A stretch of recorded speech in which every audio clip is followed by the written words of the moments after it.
Hello student, आप लोगों का स्वागत है एस वन स्टडी के फिर से एक नए क्लास में। तो हम लोग पढ़ने वाले हैं बिहार बोर्ड ट्वेल्थ हिस्ट्री के मोस्ट प्रीवियस ऑब्जेक्टिव क्वेश्चन, जो एग्जाम के दृष्टिकोण से बहुत ही महत्वपूर्ण है, जो एग्जाम में आएगा ही। चलिए वीडियो स्टार्ट करते हैं और अपना पहला क्वेश्चन देखते हैं। चलिए अपना पहला क्वेश्चन देखते हैं। क्षेमेंद्र की रचना कौन सी है? तो क्षेमेंद्र की रचना जो है, जो बृहद कथा मंजरी है। चलिए अगला क्वेश्चन देखते हैं। 2 नंबर, इंडिका किसकी रचना है? तो इंडिका आप लोग जानते हैं किसका रचना है, तो है मेगास्थनीज की रचना है। चलिए अगला क्वेश्चन देखते हैं। 3 नंबर, किस गुप्त शासक को लिच्छवी द्रोहित कहा जाता है? तो वो कहा जाता है समुद्रगुप्त को। चलिए अगला क्वेश्चन देखते हैं। 4 नंबर, गुप्त काल में हस्ती सेना का प्रधान क्या कहते थे? तो उसको कहते थे महापिलुपति। चलिए अगला क्वेश्चन देखते हैं। 5 नंबर, निम्न में से कौन सी महिला संत है? तो ऑप्शन ए में दिया है मीरा, ऑप्शन बी में दिया है अंडाल, ऑप्शन सी में दिया है कराइकल, ऑप्शन डी में दिया है इनमें से सभी। तो ये जो सभी थे, सभी के सभी महिला संत थी। तो इसका आंसर सही हो जाएगा ऑप्शन डी, इनमें से सभी। चलिए अगला क्वेश्चन देखते हैं। 6 नंबर, धर्म की शुरुआत किसने की थी? तो धर्म की शुरुआत किसने की थी? वो क्या था? अशोक ने। अशोक जो मौर्य वंश का शासक था, वही धर्म का शुरुआत सबसे पहले किया था। चलिए अगला क्वेश्चन देखते हैं। 7 नंबर, समुद्रगुप्त की तुलना किस यूरोपियन शासक से की जाती है? तो की जाती है नेपोलियन से। चलिए अगला क्वेश्चन देखते हैं। 8 नंबर, मौर्य वंश का संस्थापक कौन था? तो मौर्य वंश का संस्थापक कौन है? तो वह चंद्रगुप्त मौर्य। अगला क्वेश्चन देखते हैं।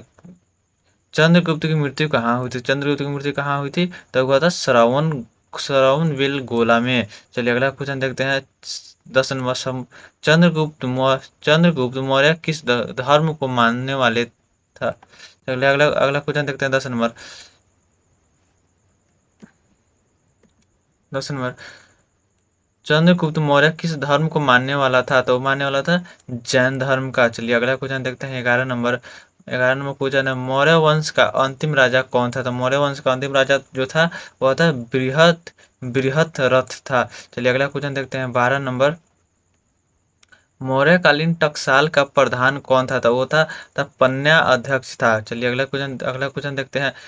अगला क्वेश्चन है, मौर्य वंश की राजधानी कहाँ थी? तो मौर्य वंश की राजधानी कहाँ थी? तो वो था पाटलिपुत्र। चलिए अगला क्वेश्चन देखते हैं।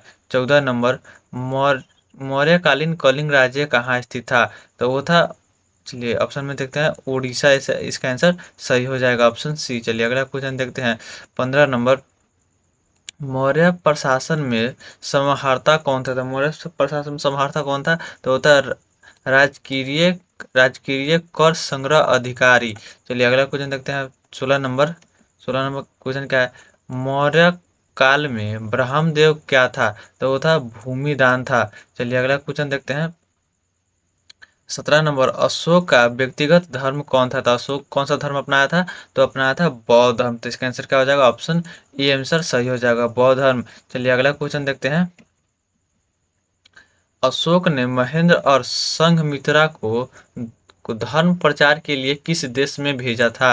तो वो भेजा था सिलहन द्वीप में। सिलहन द्वीप जिसको श्रीलंका भी कहा जाता है। चलिए अगला क्वेश्चन देखते हैं। 20 नंबर, अशोक किस वंश का शासक था? तो अशोक किस वंश का शासक था? तो था मौर्य वंश का। चलिए अगला क्वेश्चन देखते हैं। 20 नंबर, चलिए अगला क्वेश्चन देखते हैं। अशोक कौन से बौद्ध भिक्षु के प्रभाव में आकर बौद्ध धर्म धर्म का समर्थक बन गया? तो वो था उपगुप्त जो थे, उनके विचारों से उस विचारों में आकर वो बौद्ध धर्म को अपना लिए। चलिए अगला क्वेश्चन देखते हैं। 21 नंबर, 21 नंबर जो क्वेश्चन है, राजगृह की नगर वधु का नाम था? तो वो था अंबाली। जो था अंबाली अंबाली था उनका नाम। चलिए अगला क्वेश्चन देखते हैं। 22 नंबर, किसने लिखा वास्तविक सुकर्म वह है जिसमें प्रजा सुखी तथा संपन्न है? तो वो था वो लिखे थे चंद्रगुप्त। चलिए अगला क्वेश्चन देखते हैं। 23 नंबर, चंद्रगुप्त मौर्य के काल में कलिंग की राजधानी थी? तो वो था तोसाली में उनका राजधानी था। चलिए अगला क्वेश्चन देखते हैं। 24 नंबर, आर्यभट्ट कहाँ का वासी था? तो आर्यभट्ट कहाँ का वासी था? वो था पटना का। चलिए अगला क्वेश्चन देखते हैं। तो द्वितीय नगरीकरण के नगरों को क्या कहा जाता है? तो वो कहा जाता है कांस्य युगी नगरकरण, जिसको हड़प्पा सभ्यता या सिंधु सभ्यता भी कहा जाता है। चलिए अगला क्वेश्चन देखते हैं। 25 नंबर, भारत का प्राचीनतम प्राचीनतम ज्ञात अभिलेख कौन सा है? तो वो है सारनाथ का अभिलेख। चलिए अगला क्वेश्चन देखते हैं। 27 नंबर, मेगास्थनीज किस यूनानी शासक के राजदूत के रूप में पाटलिपुत्र आया था? तो वो आया था सिकंदर के दरबार का था, जो चंद्रगुप्त मौर्य के दरबार में आया था। चलिए अगला क्वेश्चन देखते हैं, 28 नंबर। कलिंग युद्ध का वर्णन किस अभिलेख से मिलता है? तो कलिंग युद्ध का वर्णन 13वें अभिलेख से मिलता है। चलिए अगला क्वेश्चन देखते हैं, 29 नंबर। 29 नंबर क्वेश्चन है, चीनी यात्री फायन किस शासक के काल में भारत आया? तो आया था चंद्रगुप्त मौर्य के काल में। चलिए अगला क्वेश्चन देखते हैं, 30 नंबर। मेगास्थनीज किस भारतीय शासक के दरबार में आया था? तो मेगास्थनीज आया था चंद्रगुप्त मौर्य के दरबार में। चलिए अगला क्वेश्चन देखते हैं, 31 नंबर। किस अभिलेख से सती प्रथा का उल्लेख मिलता है? तो वो था ईरन का अभिलेख से है, जो सती प्रथा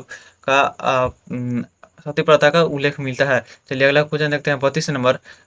बालकृष्ण भट्ट की रचना का कादम्बरी में किस शासक का वर्णन है? तो वह हर्षवर्धन का उसमें वर्णन है। चलिए अगला क्वेश्चन देखते हैं, 23 नंबर।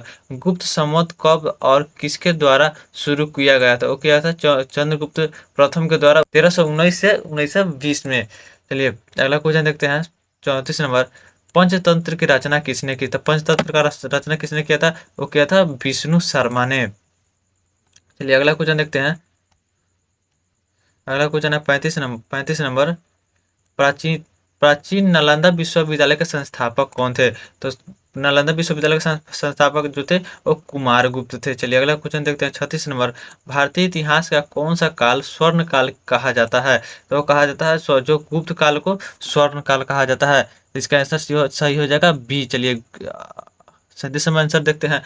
अर्थशास्त्र में कितने प्रकार के विवाहों का उल्लेख है? अर्थशास्त्र में 8 प्रकार के विवाहों का उल्लेख है। चलिए अगला क्वेश्चन देखते हैं, अर्थशास्त्र की रचना कब हुई थी? तो अर्थशास्त्र की रचना जो हुई थी, चौथी शताब्दी ईसा पूर्व में हुई थी। चलिए अगला क्वेश्चन देखते हैं, 39 नंबर।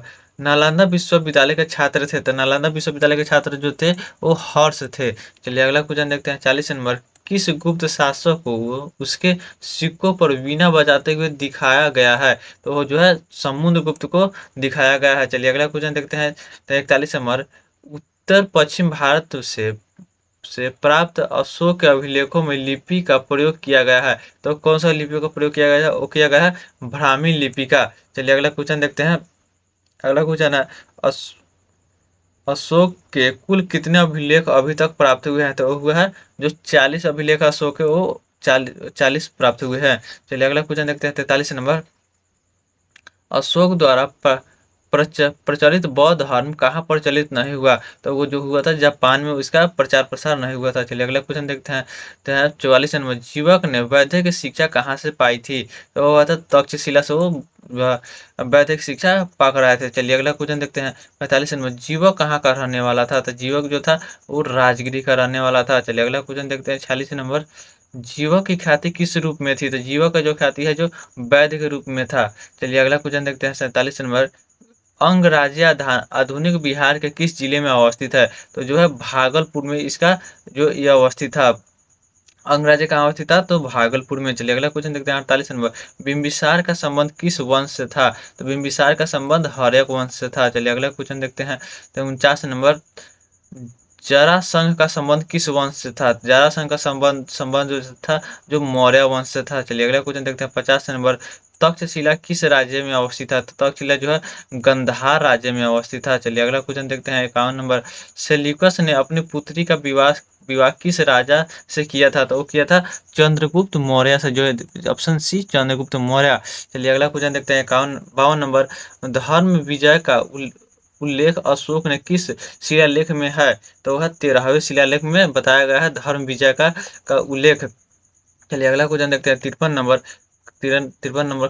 कालिदास किसके समकालीन थे? तो कालिदास जो थे वो चंद्रगुप्त के समकालीन थे। चलिए अगला क्वेश्चन देखते हैं, तो भारत का नेपोलियन किस शासक को कहा जाता है? तो भारत का नेपोलियन समुद्रगुप्त को कहा जाता है। चलिए अगला क्वेश्चन देखते हैं, मगध की प्राचीन राजधानी कहाँ थी? तो मगध की प्राचीन राजधानी कहाँ थी? तो वो थी राजगृह में। चलिए अगला क्वेश्चन देखते हैं, 56 नंबर। मगध का प्राचीनतम राजवंश कौन था? तो मगध का प्राचीनतम राजवंश कौन था? वो था मौर्य वंश। चलिए अगला क्वेश्चन देखते हैं, 57 नंबर। पाटलिपुत्र को किस राजा ने सर्वप्रथम अपनी राजधानी बनाई थी? वो बनाया था उदयवीन जो थे, जो पहली बार पाटलिपुत्र को, पटना को अपना राजधानी बनाया था। चलिए अगला क्वेश्चन देखते हैं, 58 नंबर। पाटलिपुत्र नगर की स्थापना उदयवीन ने किस नदी के संगम पर की थी? तो ऑप्शन ए में दिया है गंगा नदी, ऑप्शन बी में दिया है सोन नदी, ऑप्शन डी में दिया है पुनपुन नदी, ऑप्शन डी में दिया है इनमें से सभी। इनमें से सभी हो जाएगा, इन सभी के नाम पर गंगा रखा गया है। चलिए अगला क्वेश्चन देखते हैं। 59 नंबर, रथ मूसल नामक आक्रमण यंत्र का प्रयोग किस जनपद में सबसे पहले किया गया?